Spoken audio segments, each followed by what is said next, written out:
What kind of man rebuilds his life from ashes, only to watch it burn again because a petty tyrant with a clipboard thinks she owns his soul?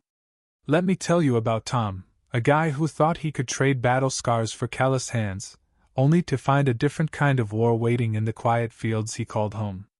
My name's Tom, and this is how I learned peace isn't something you find, it's something you fight for, tooth and nail, until the ground itself bleeds defiance. I bought the farm to disappear. Not the kind of place you'd see on a postcard, sagging roof, porch creaking like it was ready to give up, fields so wild they'd swallow you if you stood still too long. The realtor, all glossy lipstick and shoes too clean for the dirt, called it rustic charm. I called it a wreck, but I signed the papers anyway. Broken things I could fix. People? That's a harder mess. First week, the barn nearly took me out, rotten beams crashing, nails sharp as shrapnel. Second week, a possum moved into my kitchen. I let it stay. Out here, things broke, you patched them, no lies, no drama, just sweat and time. For a while, I thought if I worked hard enough, I could bury the man I'd been, gunpowder in my veins, blood pooling in my nightmares under a pile of fence posts and fresh paint. Then Karen showed up. Not with a pie or a handshake, no. Karen, head of the Homeowners Association, strutted up with a badge pinned to her blazer like she'd earned it in a foxhole. "Good afternoon," she said, voice sharp as a paper cut, stopping short of my porch like the dust might stain her. "Just a routine compliance check to keep the neighborhood presentable." I leaned against a post, sizing her up. "You checking my porch or planning a coup?" Her smile was tight, the kind that says she'd eat men like me for breakfast. She flipped her clipboard. "Your tractor's VY Cybele from the road. Violation. Flagpoles over the 12-foot limit. Violation. This porch? Unsightly." I shrugged. "Guess you'll find me for blinking next." Her eyes glinted. "We have protocols for noncompliance." I snatched her notice like swatting a mosquito. "I'll make sure my goats read it." 3 days later, her goons showed up, 12 guys in matching polos, measuring my yard like they were carvying it up for a grave. "Need something?" I asked, stepping off the porch, slow. The older one stood tall, fake relaxed. "Verifying property lines for community standards." I nodded at my dented mailbox. "You measuring that too? Might be plotting a rebellion." The younger one snorted, then flinched when his buddy elbowed him. "Official business," the older one barked. I grinned sharp. "Got a warrant with that tape measure?" They scurried off. Karen watched from across the street, arms crossed, lips pursed like she'd sucked a lime. Neighbor Dave ambled over later, rake in hand. "Watch it," he said, glancing at Karen's house. "She'll ticket you for breathing too loud."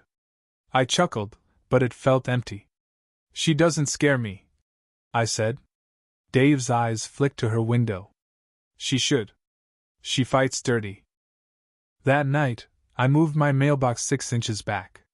Petty, pointless, but when someone starts boxing you in, you push back, even if it's just to spit in their eye. It wasn't about the mailbox. It was the line in the dirt. The tickets came next, orange slaps on my truck for unauthorized parking in my own driveway. VY SOL noncompliance, noise violations.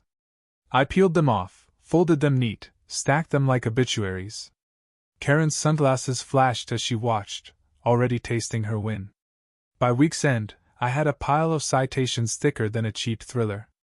I looked at the barn I'd rebuilt plank by plank, the field I'd tamed with blisters and curses, the tractor that coughed to life with a prayer and a kick. Something stirred in my gut, an old ember I'd drowned in coffee and denial. Then her crew came again, 3 this time, khaki vests, walkie-talkies, measuring tapes snapping like gunfire. I watched from the porch, pulse pounding. "Morning, fellas," I said, voice easy. The leader's throat bobbed. "Standard verification, sir." I stepped closer. "Funny. You measure a man's land like it's yours long enough, he might start thinking it is." The youngest muttered they were almost done. I smiled, slow and deadly. "Good. I'd hate for you to forget how to walk away." They bolted. Karen didn't move, just stared, waiting for me to crack. The third strike wasn't paperwork. Late at night, I saw flashlights dancing between mailboxes. By the time I got my boots on, they were gone, but their message wasn't. Go home, sprayed across my barn, black paint dripping under moonlight. I stood there, cold seeping through my jacket, hand on the rough wood. That barn was my first VY Tory here late nights, split knuckles, 1,000 stubborn nails. Now it was defiled. Karen wanted to break me, to scream this wasn't my place. Something snapped inside, quiet but deep, like a dam starting to leak. I slammed my fist into the doorframe, pain lancing up my arm, sharp and alive. Better than feeling hollow. In the kitchen, my hunting knife gleamed, half sharpened, whispering there was a quicker way. I stared at it, not because I'd use it, but because a voice I'd silenced years ago said it'd be so damn easy. I shoved it down, but it clawed harder each time. Next morning, Dave shuffled over, hat crumpled. There's talk, he said, eyes low. Karen's saying you should leave before it gets worse. I leaned on my shovel. You think if I go, she'll stop? He looked gutted. It's not about fair. It's about surviving. I nodded, slow. Tell them they better hope I stay quiet. The man I was before? He doesn't beg.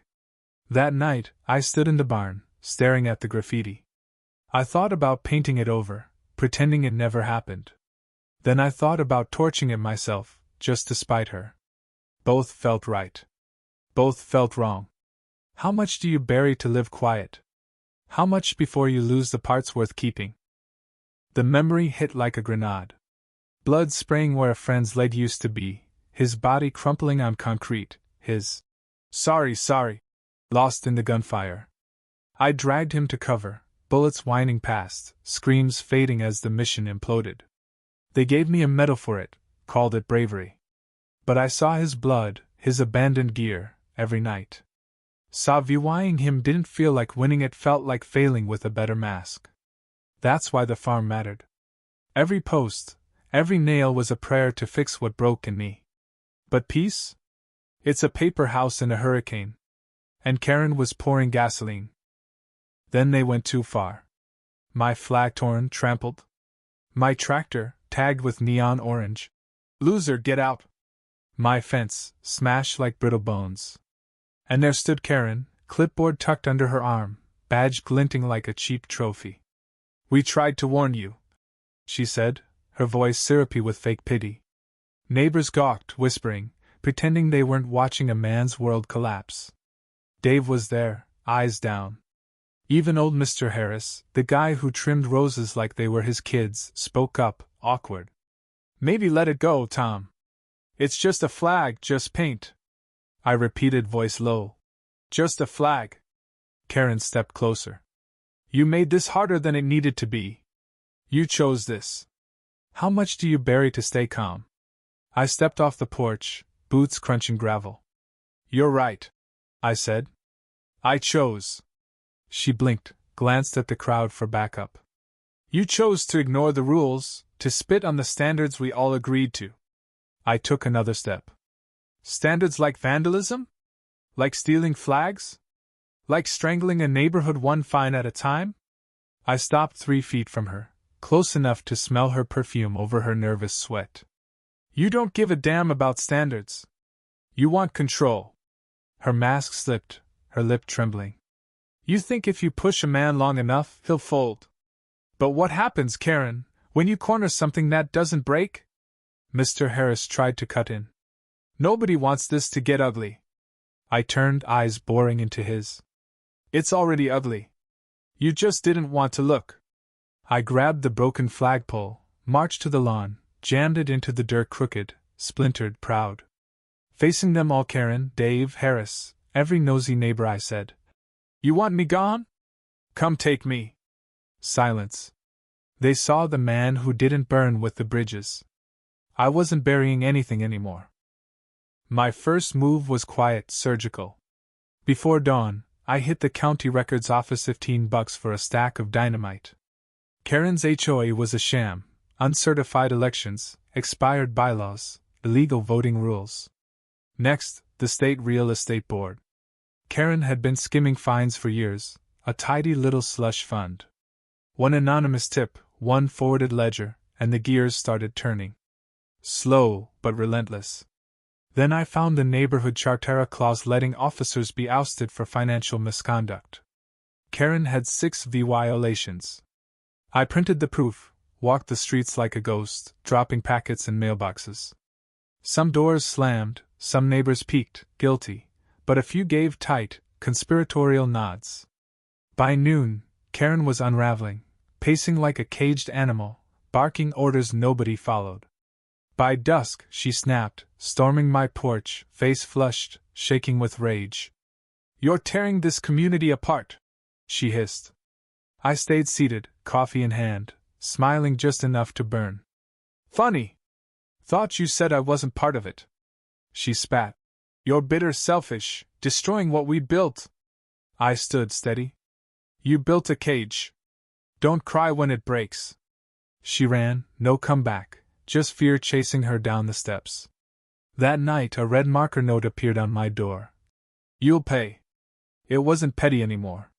It was war. Dave brought a petition, pen in hand. "I sign," he said. One by one, others did too. Old Man Granger, Mrs. Tate, even the Clarks, hands shaking. Fear spreads, but so does courage. At the emergency HOA meeting, Karen ranted, accusing everyone of treason. I waited, then stood. "Can a president under investigation legally preside?" Silence hit like a blade. Her allies wavered. Murmurs grew. 20 minutes later, Karen resigned, no grace, just a bitter exit. I didn't cheer. The fight wasn't done. Then came the fire. Middle of the night, the stench hit gasoline, melting plastic, scorched wood.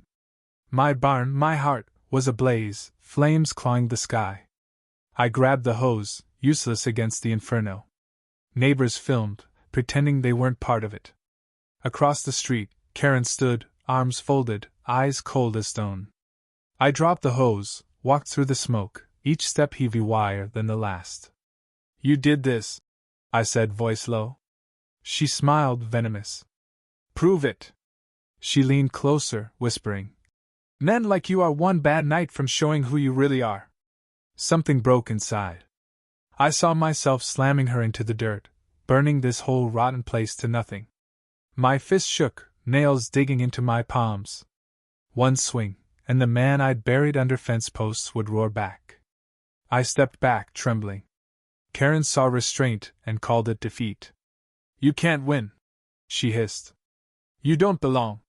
The fire trucks came too late. I stood in the ashes, soot in my boots, my blood. Dave offered apologies. I didn't want them.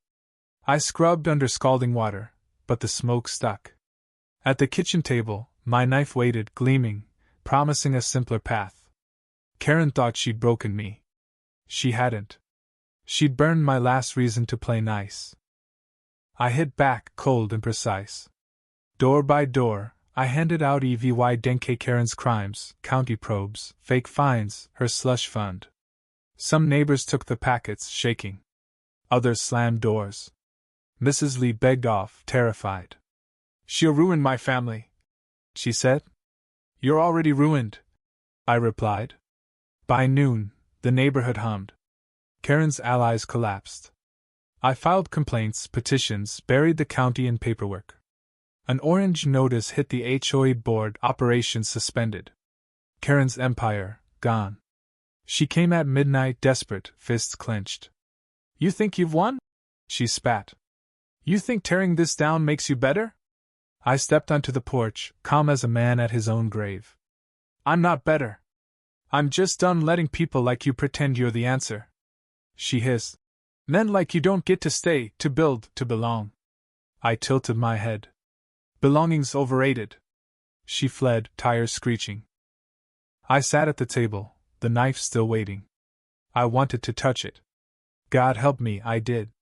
Karen's last jab was a legal one: criminal intimidation, threats, property damage. Deputies showed up, her complaint in hand. "We need answers," the younger one said. I glanced at Karen's smug grin. You buying this? The older deputy shrugged. It's procedure. Inside, I shut the knife drawer. At the station, I told the truth calm, sharp. They let me go, no charges, but Karen didn't need a con-vy tie-in. She needed me stained. Flyers spread, petitions grew. Neighbors I'd helped turned away. Only Dave stayed, six-pack in hand. I didn't sign, he said. I nodded. You staying? I shook my head. The EVY tie-in notice came 60 days. I packed fast. The night before I left, I walked the fence line, hand on every scarred post. In the ash, I found a charred nail. I pocketed it, not to fix, but because it was mine. Karen won the vote, but not the war. You can evyct a man from his land, not his fight. How much do you lose to save what matters? Enough, but not everything. Sir VY Val isn't staying, it's carrying the fire where they can't touch it. Next time someone comes for what's mine, they won't just face steel. They'll face the man who walked through flames. And they should be scared.